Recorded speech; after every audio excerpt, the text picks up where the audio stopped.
Hello, everyone. Welcome to the Dietitian Live today. Today, we're going to have a very interesting topic. Ozempic versus lifestyle changes. Is the magic pill really worth it? Well, we will be talking all things metabolic health, Ozempic, lifestyle. And if you guys have any type of questions, please start sending them in and we'll be happy to be answering. Today, we're joined with pretty much the whole group. We're missing Dahlia and James, but I'm sure they're going to be catching up this live afterwards and they're going to be very missed. But for now, it's all of us and we're just happy to be here. And yeah, so my name is Laura. I am part of Married to Health. I do work with nutrition and women's health, and I am also specializing in nervous system work. And if any of the next want to kind of tell a little bit of who you are and what you do. Sure. I'm also a dietitian on the Married to Health team. I'm also a student of naturopathic medicine, one more year until I'm a doctor, so that's exciting. And then also I work with kids, especially teenagers, chronic diseases, plant-based nutrition, a couple of different things. Right. And I'm Rachel Kent-Frias, also a dietitian with Married to Health. I kind of focus on everything related to gastrointestinal health, so gut health, such as IBS and SIBO. So that's kind of my realm there. Hi, I'm Katie Chacos. I am a licensed registered dietitian with Married to Health. I am also a PhD candidate studying breast cancer and nutrition, diet interventions, and I focus mainly on women's health. And I'm Maggie Collins, and I just noticed I forgot to put my credentials, but I am a dietitian as well with Married to Health, specialize in diabetes education, also have a certification in lifestyle medicine. I work with patients of any ages with an emphasis on whole food plant-based diets, to whatever extent, people are willing to progress in the spectrum. Beautiful. Yes. Welcome, everyone, and welcoming everyone that is coming live now. Just to kind of start with the topic, I thought it would be very interesting to give you guys a little bit of statistics and data of what really we're dealing with currently health-wise in the world. So I did a little bit of research and I found out that we're having a little bit of a crisis. So obesity, it was published in The Lancet in 2024 that the global prevalence of obesity has more than doubled since 1990, with over 1 billion individuals affected worldwide. Diabetes, also, it's expecting to rise to 643 million by 2030. And the majority of these cases are type 2 diabetes, which is closely linked to obesity and lifestyle factors. And then we also have the metabolic syndrome. And the Journal of the American College of Cardiology in 2023 found that approximately 25% of adults worldwide have metabolic syndrome, with prevalence varying by region and population. But the main contributing factors of all of these things has been nutrition. So I thought it was really interesting. And it's really important to kind of start where we are currently in our health. Worldwide, we're struggling. Like, it doesn't seem like numbers are going down. In fact, they're going up. And so with the whole Ozempic craze, I would love for any of you, if you have any comments, opinions, what are you seeing with your patients? I know that it's something that is trendy. Lots of patients have asked, is this something that I should be taking? Or what do you think about that? A lot of curiosity. And so I'm very curious to hear what each of you think about this topic. So whoever wants to take the lead, please unmute. I guess I can start, since I work at a diabetes treatment center, and this drug was initially designed to treat diabetes. It was actually approved by the FDA December 2017. And as patients were taking this drug, they saw this side effect of weight loss, and they decided to extend the approval for weight loss in 2021. My observation is that it's being prescribed very commonly for patients with type 2 diabetes. And there's a variety of drugs, from the same generic, the same GLP-1 receptor agonist drugs, that is really very prevalent. A lot of patients with type 2 is actually rare to see one, but it's not taking. Some of the concerns that I have as a dietitian is that this drug was designed for patients to be taken indefinitely. So any type of webinars I've taken, maybe you ladies have taken as well, it seems that this is the undertone that they should not try to get off. And in fact, the studies show that when they get off, they tend to regain up to 2/3 of the weight loss within a year. And long term, most likely they're going to regain all of it if they're not really treating the root cause. So that's my initial observation. I don't know if the other ladies have something to add. And before we continue, I just wanted to ask Maggie, since you mentioned the GLP-1 antagonist, if you can give us a little bit more about what that means, for people that don't really understand what that is. Sure. Specifically. So GLP-1 is a hormone that we naturally produce in the small intestines. So this drug was created to mimic when it attaches to the receptors, which can be found in the small intestines, your brain, your heart. So it can control different functions that are related to blood sugar management. So when we produce this hormone naturally, or whether you're injecting, the agonist, what it does, it helps, several physiological things to happen, from stimulating more insulin production, decreasing glucagon release, which, controls how much output of glucose by your liver. Also regulates areas in your brain that control your appetite. So you tend to feel full faster and you stay full longer. So appetite decreases a major feature of this type of drug. So just to summarize, it's something that we can actually produce. So this drug is just potentializing something that we can naturally produce. And there are things we can share, I think, in this live today. How can we help our bodies produce it naturally for folks, that perhaps are interested in minimizing medications? Great. Thank you. Mm-hmm. I think one thing that Maggie said that puts a lot of this into context as well is that idea of, do you have to be on this medication forever? And that she said the research does show that people will tend to gain weight after stopping the medication. And then we also have to talk about access and insurance coverage with these medications, and that doesn't always allow people to be able to maintain staying on this drug indefinitely if they can't get insurance coverage. They are very expensive. That may or may not change, but these can be thousands of dollars a month, which is really not feasible for many people who may or may not need these medications. One thing with the research as well that I noticed as I'm reading the articles that come out is there's a little bit of a gap in the research when it comes to talking about what people are doing nutritionally and kind of what kind of guidance they're given in that maintenance phase or in the research where they take people off of the medication. There's kind of just this blanket statement of 500 calorie deficit is recommended, and that's kind of where they leave it.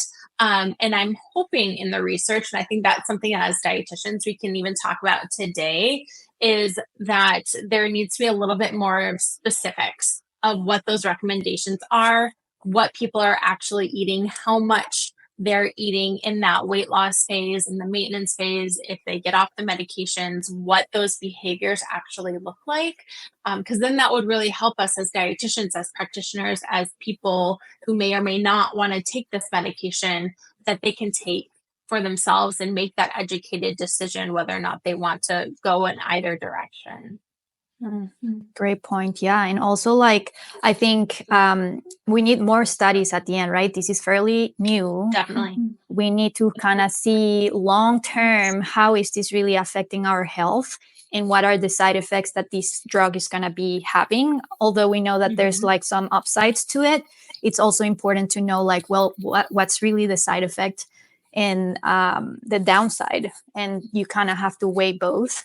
And I think this will only come with time. And we're talking about, 20 years along the line, 30 years, 40 years. We don't really know what's really happening until we go down the line. And then also, I think it would be very interesting to see, well, men versus women. So is there a difference? Like, physiologically, men and women are very different. So how is this going to impact a man versus a woman? Or even, I don't even know if eventually they're going to help children with it, like, I don't know. So there's so many questions and so many like unknowns. And I think that's something that only time will tell. Yeah, there's I noticed that something that catches people's attention with these drugs is that it's fast weight loss, and it's quite a bit. It's usually weight loss with like lifestyle is 5 to 10% is something we often see with these drugs. In a couple of months, it's 10%, 15%, 20%, which makes it very catchy, right? But like we mentioned, the long term is still a bit mixed. As soon as people end these drugs, they usually see a regain of this weight. And something else we haven't mentioned yet is with weight loss, there are a lot of changes in the body, right? Reduced inflammation, changes to your lipid levels, your cholesterol levels, changes to your insulin sensitivity, a lot of different things. And so these markers also often come down, but as we've seen, when the weight returns after ending the use of this drug, the markers also come back up. I did notice something interesting in us. I haven't reviewed every study out there, but in several of the studies with these GLP-1 agonists, they always go along with lifestyle. It's almost never, and I actually looked for the one that was just a GLP-1 agonist, and I couldn't find one. Mind you, I don't know if I missed it, but it always goes along with like GLP-1 agonist plus lifestyle, or just like a placebo, or just like essentially.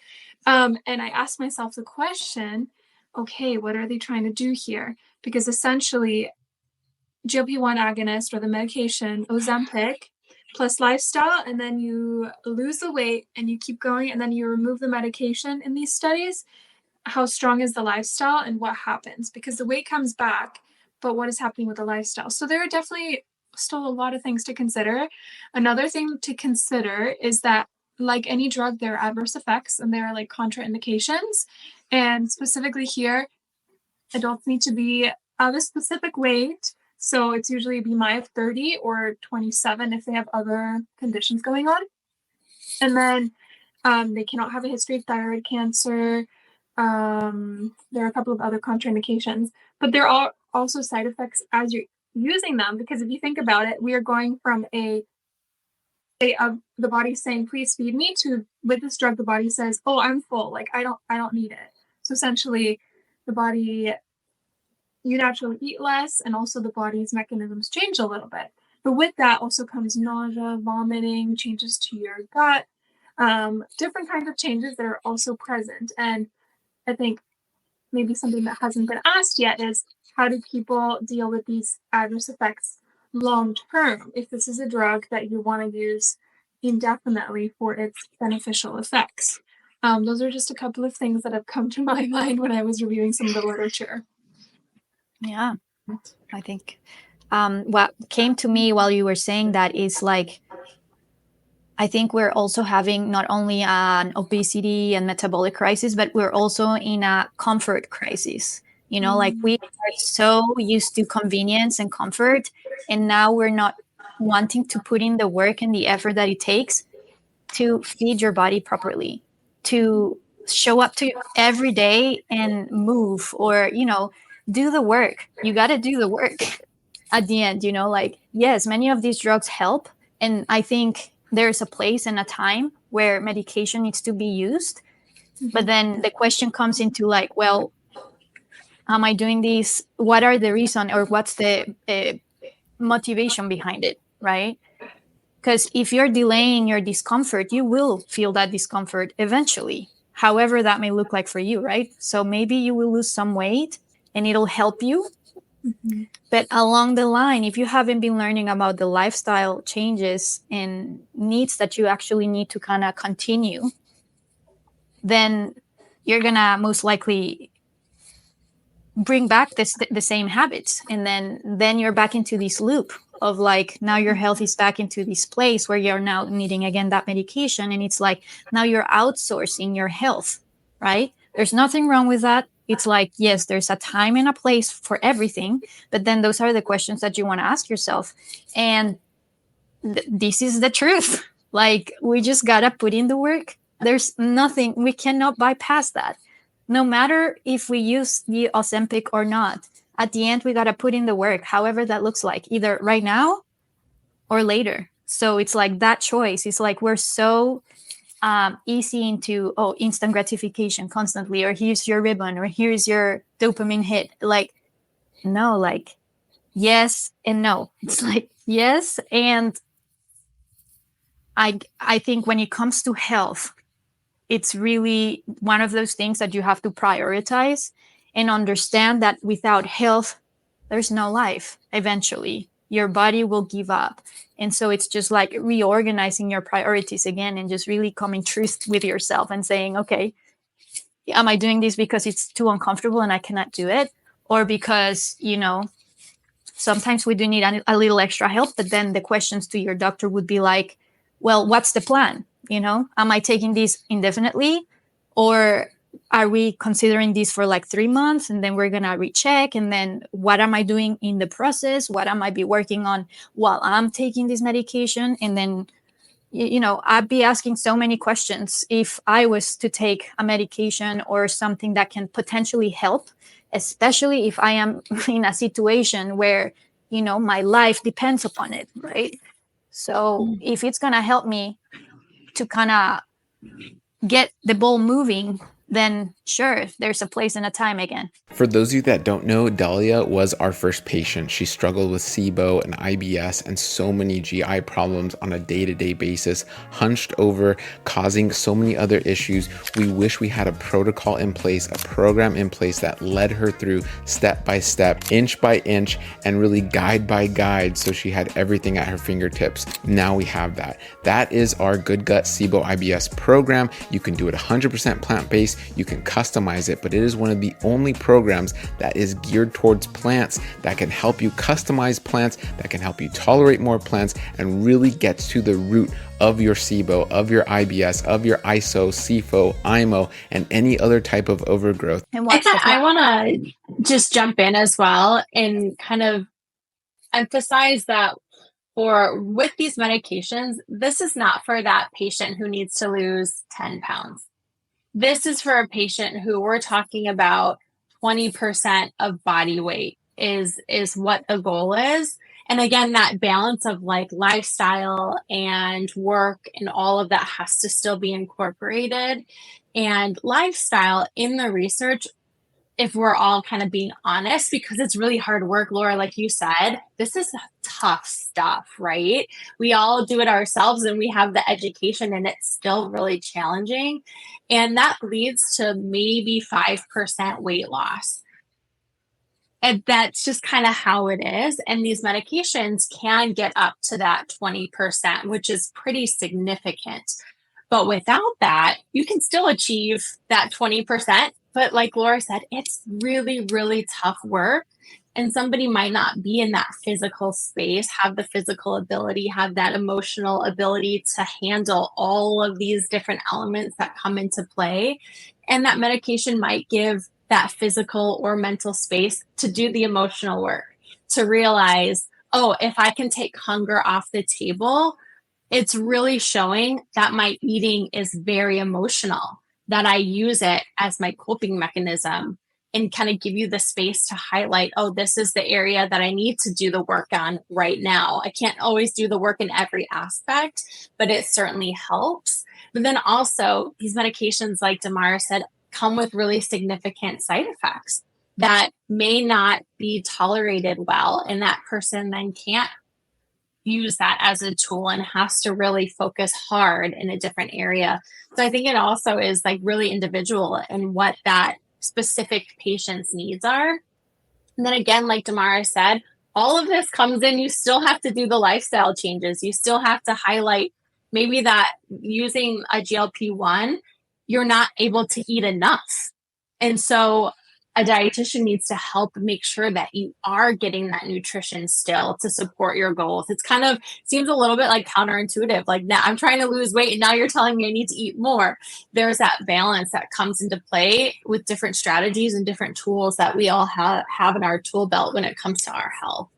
Mm-hmm. I think that's a really important point. And I think that one thing that really needs to be stated is just because you lose weight, there are some markers that increase your health, but weight loss does not mean health. They are not necessarily, one does not mean the other. And like you're both talking about with food and like what is the composition of your diet. If you're eating the same diet, but perhaps eating as much and there were many nutrients missing from your diet in the first place, then you're still in that state of perhaps nutrient deficiency or just, receiving adequate amounts of appropriate nutrients. So again, it's just another one of these things that need to be targeted and discussed and worked on. And I agree that I like the idea of this medication kind of giving you that space, like you're saying, Katie, to work on some of these other things.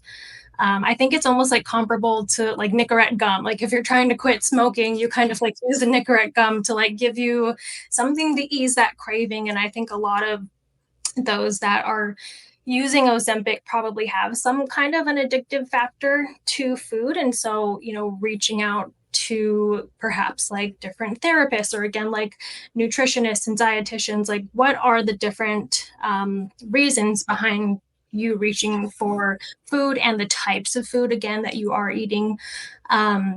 But then the goal again is never that you're chewing like Nicorette gum for life. The goal is that you eventually get off that and you stop smoking cigarettes. So I think the same can kind of be said. I think we are in agreement that that would be the ideal goal, that these patients are getting off these medications. Yeah. Because like you're all saying, the long-term effects are just so significant. From a gut health perspective, one of the biggest things is slowed motility, which is one of the main reasons why your appetite is decreased. You're increased in satiety. You feel, fuller after meal, and that's because your gut is slowing down. And like with my patients and with SIBO in particular, and like IBS, that small intestinal bacterial overgrowth, slowed motility is absolutely one of the main things we are always getting after. So what are the downstream effects of all these just like initial effects that these medications are going to cause? But I think it'd be really interesting to kind of discuss some of the adverse effects, because you always need to weigh kind of the risk versus benefit with your different options here. Yeah. And I think that's a good point to consider your gut situation, right? Especially Married to Health has a strong emphasis on gut health.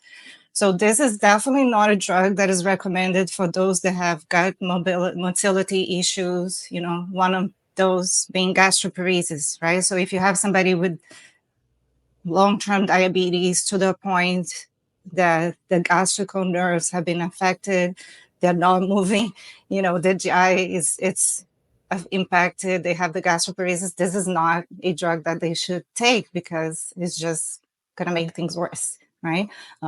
People that have inflammatory bowel disease, those with history of pancreatitis, gallbladder disease, those with chronic kidney disease during pregnancy, and also those that have a personal or family history of medullary thyroid cancer or multiple endocrine neoplasia type 2. So those are just some of the contraindications. So like Laura said, it's important any medication that is presented to you, go and investigate, go and understand how it works, weigh the pros and cons, and be in the driver's seat, right? Don't just go with the flow because everybody's taking, it must be good. Do your own homework, understand how this medication works, and, see if you feel comfortable or not. Yeah, and if you're wondering what to ask your doctor, I recommend that you consider what's called informed consent. So with that comes several things. You want to ask, what are my benefits? Like, what am I expecting? What are my risks? What are possible adverse effects that we talked about, like other symptoms that may happen? And then what happens if I don't treat? Is there something, for example, are there conditions that are creeping up on me that if I don't lose weight may cause mortality, essentially? And then also, are there any alternatives? And is this the most indicated thing for me? So those are some things that you could consider asking your doctor if they're recommending that you go on one of these drugs, so that you can be well informed and make a very informed decision. Yeah. Yeah. I think there was this like phrase that I heard in a podcast where sometimes health is not always our fault, but it is our responsibility, you know? Mm-hmm. Wherever you are, you got to take responsibility for your health. No one Right. else will. No one else will. Right. So you got to do the research. You got to find your team. Whoever you want to bring in your team, you got to advocate for that, you know? Find your dietitian, find your doctor, find someone that listens to you. If this person is not listening to you, then next, until you find the one that you resonate with and that you can feel comfortable and ask many questions and get all of your concerns answered. And if that's not the case, then you can always, do research yourself, advocate for yourself, always.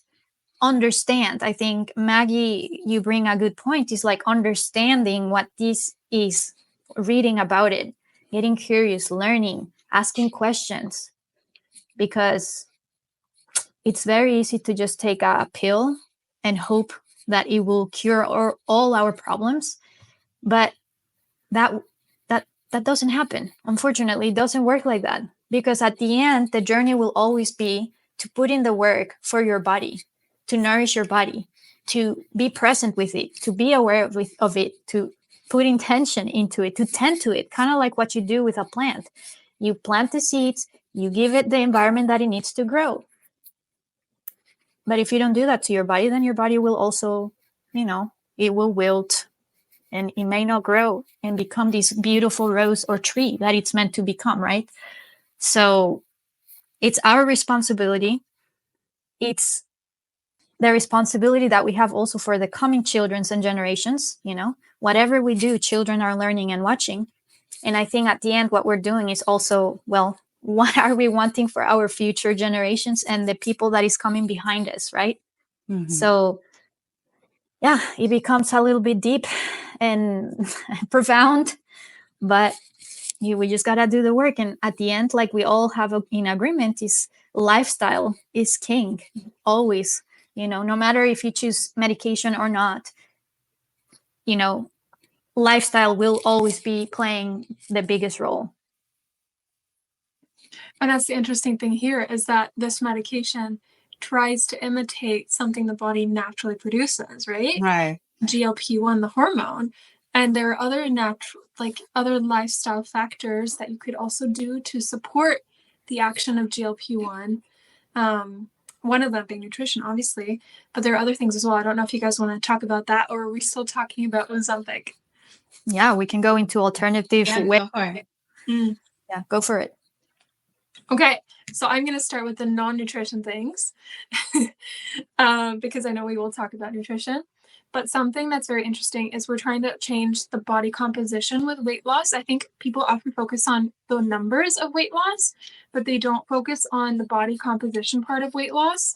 And the type of weight that exists in the body dictates a lot of things, especially in terms of inflammation, in terms of liver health, in terms of your insulin sensitivity or your risk of type 2 diabetes, essentially. So one thing is that, like we mentioned already, even if they are prescribing Ozempic, they will prescribe lifestyle changes. But an important part of that is building a lean muscle, because it uses more energy essentially, and it stimulates automatically. I need more GLP-1 because I need to have more energy for my muscles. So it basically helps the body go into this more metabolically healthy state. Another thing that our society needs a lot of help with, and Laura, you do a good job at helping people with this, is that actually stress can impact our GLP-1 response as well. And part of that is like the cortisol that comes with stress. And there are so many things that relate to weight gain, essentially, but stress is one of them. So as you're working on, okay, you realize I need to lose weight, it's important to think about there are more things than just diet. There are other things that could really support my dietary change. Another thing is sleep, right? And all of these things also impact our hunger levels. If you're stressed, you are more likely to be hungry. If you are with lack of sleep, you are also more likely to be hungry. Those are just a few of the initial things that are foundational, essentially, that people always repeat, but it's because they're so foundational to your overall well-being, in addition to a whole lot of nutrition changes. Maybe you guys want to jump back into there? I wanted to say a tool that can also give you that Ozempic is doing within your body is fasting. Fasting is a tool that can turn and switch that part of you that can, lower your appetite. And now you're not as hungry. But then again, it's like you want to work with someone that knows about this stuff. You don't want to just try whatever is out there trending and just do it wildly, because you want to know where you're at in your process in health and how your nervous system is in that moment. Because if your nervous system is already, on edge, it's like really lots of things going on, stress, Damaris mentioned that, then fasting might not be the right tool right yet, or it might not be completely fasting. But, my advice would be to work with someone that knows about it. We're just sharing all of these tools, but at the end, we will always come back to the agreement that you gotta work with someone that can guide you at least for a little bit, that can hold your hand for just a second, so that you can individualize your protocol and your process and where you are at in your health.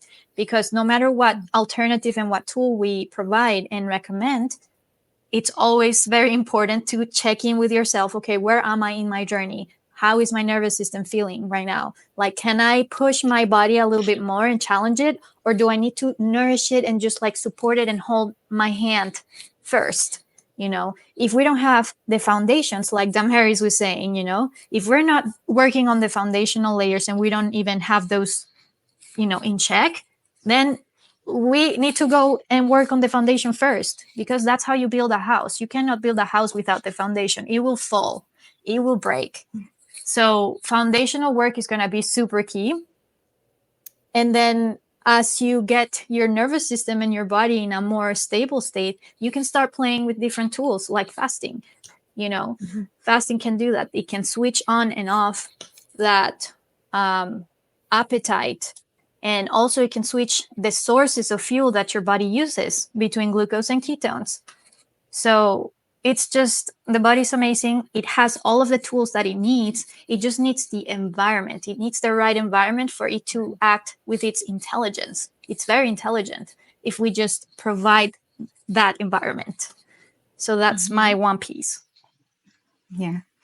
I wanted to touch on one point that Damaris brought up, which is the body composition as you're losing weight.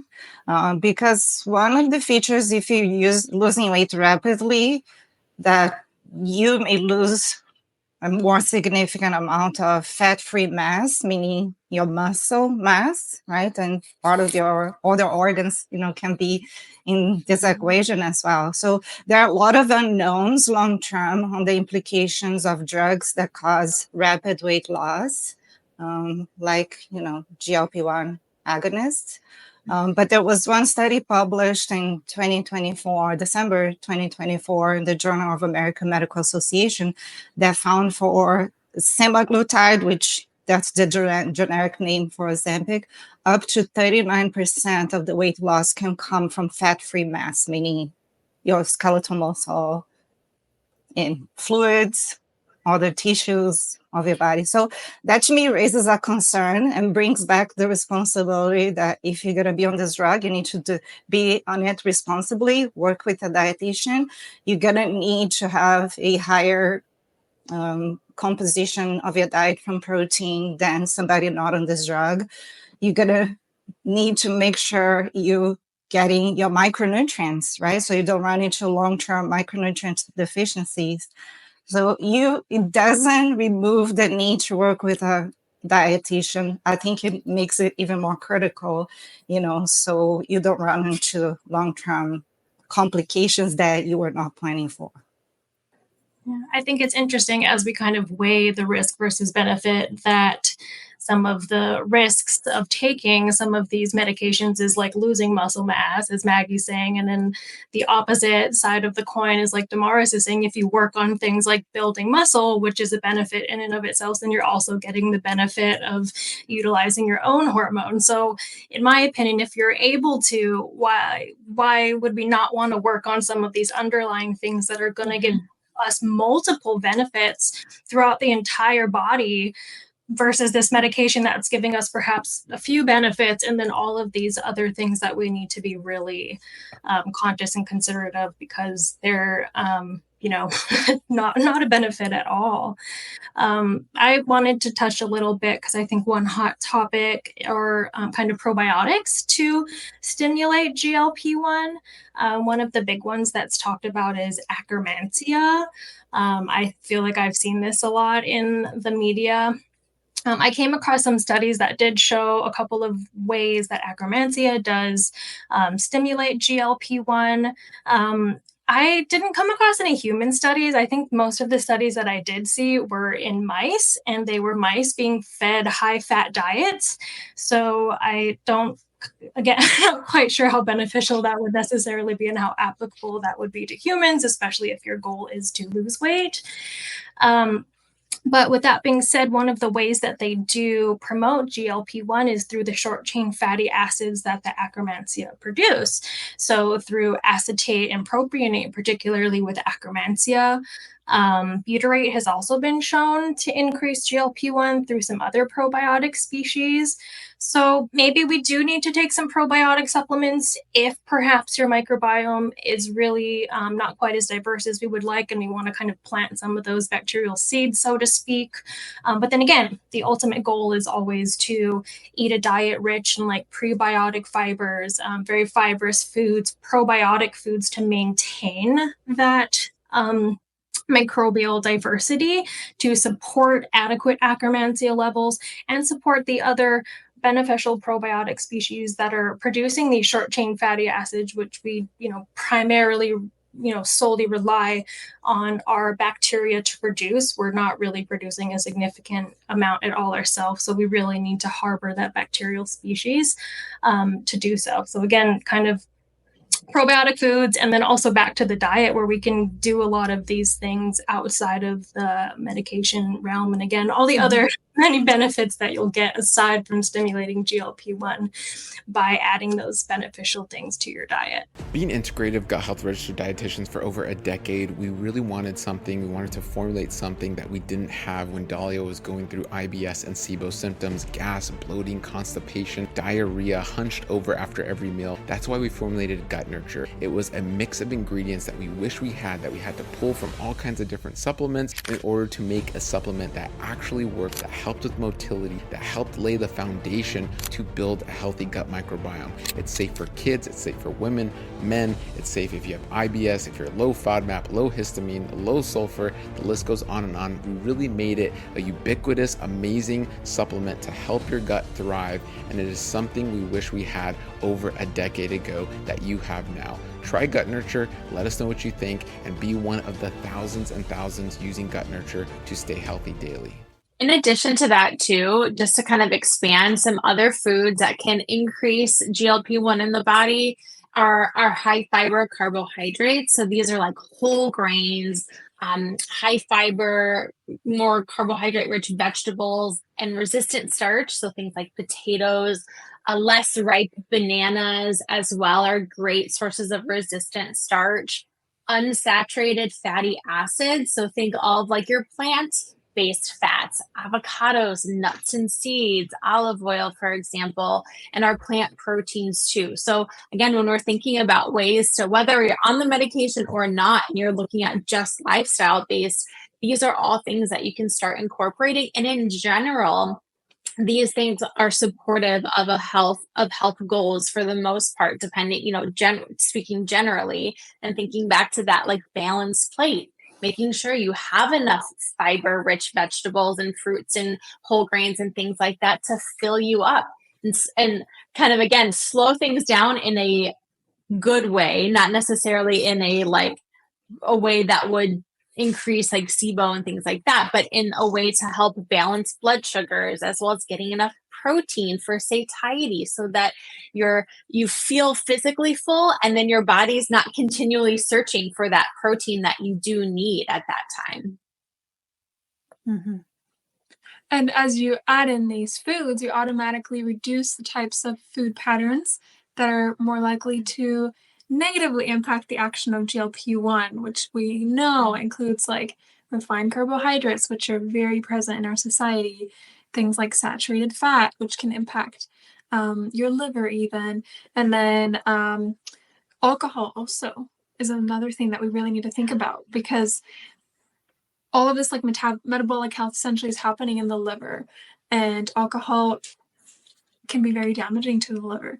So it really is about like, okay, let's bring back this balance. Let's support metabolic health. What does the body actually need? And I think something else to consider is when you're thinking, okay, well, either I take the med or I make lifestyle changes, what is your mindset going into this? Is it a diet mindset or is it a lifestyle mindset? And this talk is entitled Lifestyle Changes versus Ozempic, because it's almost like Ozempic is like this replacement for a diet versus a lifestyle change, right? And so you can go into the lifestyle change with the same mindset of, I'm going to do a diet, and it's also back to the same principle, essentially. You might have some changes initially in your weight, in your labs, but when you let go of this diet and go back to your old patterns and your old habits, and the same things come back, which is also why it's so important to work with someone that is able to give you recommendations that are research-based, that are not a trend from social media or a fad, but that keep your long-term health in mind, your long-term cardiometabolic health, your long-term gut health, your long-term mental health, all these different things. So definitely keep that in mind as well.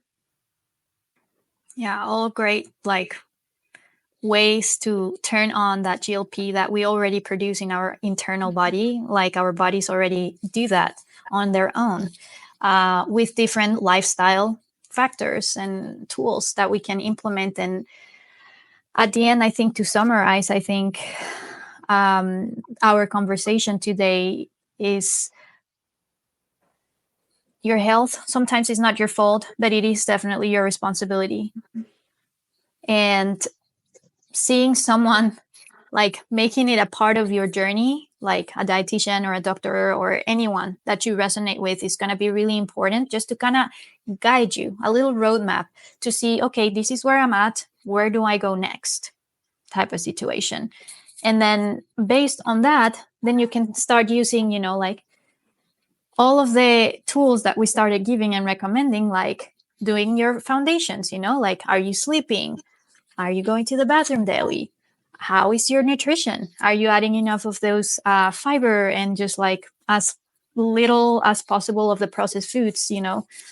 Are we, doing all of the basic and foundational work first? And if the answer is yes, then okay, what other tools can I use that can push my body into its own intelligence and mechanisms? Then you can start getting into maybe fasting and playing with eating windows. How does that work within yourself? But also get guidance with it. Also, cold exposure. There's so many tools that can do these, like regulating and aligning your circadian rhythm, the light exposure in the morning, so many tools that they're free. Nature has everything for you laid out there. It's there. We just have to undust our visuals, lift the veil and just look around and realize that what we need, we already have. And it starts within, and then nature has the perfect way of balancing health if we follow the rhythms of nature. And sometimes we just need a little help along the way. Anyone else has any last topics or anything that I forgot? Yeah, No, just I want to echo what you say. Lifestyle changes are hard, but they're very rewarding as well. It's not only your physical changes, it is your mental changes. It is also the changes that you bring to your home, to your children, to your community. It's completely different mindset, essentially. And so it is very helpful to ask for help and to let other people know, like, hey, this is my goal. I need you to work with me. I need your support in this. Like, we're doing this together in community. And that means your medical community, your home community. Because yes, this is going to be hard. This is going to take work, but it is very rewarding. And your change goes beyond just your life. So yeah, don't be discouraged. You're just up for a really good challenge. Yeah, I think an important question also that people can ask themselves if they are considering Ozempic or, they're really kind of looking into that is, where is that motivation coming from? Like Damaris was saying earlier, it's all over the media. It's all over social media. Are you looking at pictures of other people who have taken Ozempic and you're comparing yourself to them? And is it solely kind of based on this physical image? Is that where the motivation for this is coming from? Or is it coming from your doctor who has a really good idea of your health history, your current health status, and they are bringing it to the table for you? So just because it is so prevalent and there is a lot of image involved in it, and it, like we were saying earlier, it gets really deep. I think one thing to consider is, what is your motivation? And yeah, to definitely consider that. And just, there's a time and a place for medication. So just lifestyle will always win at the end. It's what prevails.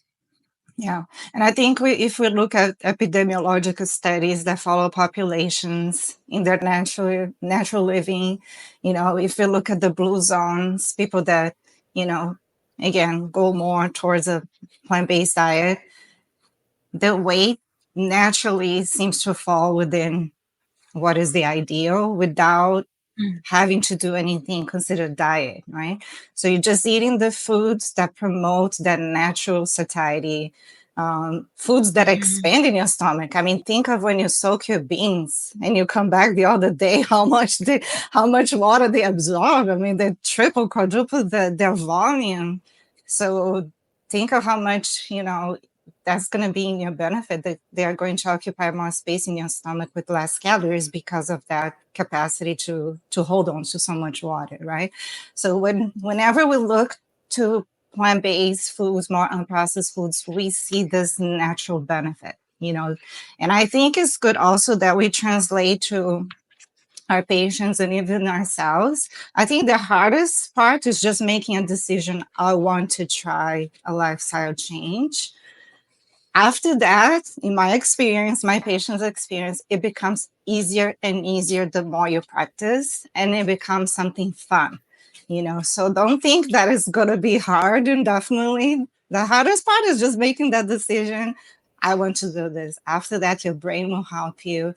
The health professionals you're working with our own experience, personal experience, and scientific evidence combined, we can help you achieve and be happy, successful, with the goals you're trying to achieve. Absolutely. Yes. And I think unless anyone else has anything else to add, or if we all feel complete with what we just discussed today, came to an agreement, allowing some space for anyone if anything kind of pops up. But if not, we're going to say goodbye. See you soon into our next Dietitian Live. It's always so much fun to talk and discuss these topics. Please come with all of your questions. We're also really happy to get your questions and answer them live. And if you didn't catch this live, you can always watch the recording. And then you can find us at Married to Health. And if anyone else has any other handles, please let us know. Yeah, you can find me on the Plant Transformation on Instagram. I'm on A Healthful Ray Nutrition on Instagram. I am Kitty Chacos Nutrition on Instagram and on TikTok. Yeah, and I'm Maggie Collins _dietitian on Instagram. Beautiful. And I'm at The Emotional RD on Instagram. And this is a wrap. Thank you everyone for watching, and we will see you soon.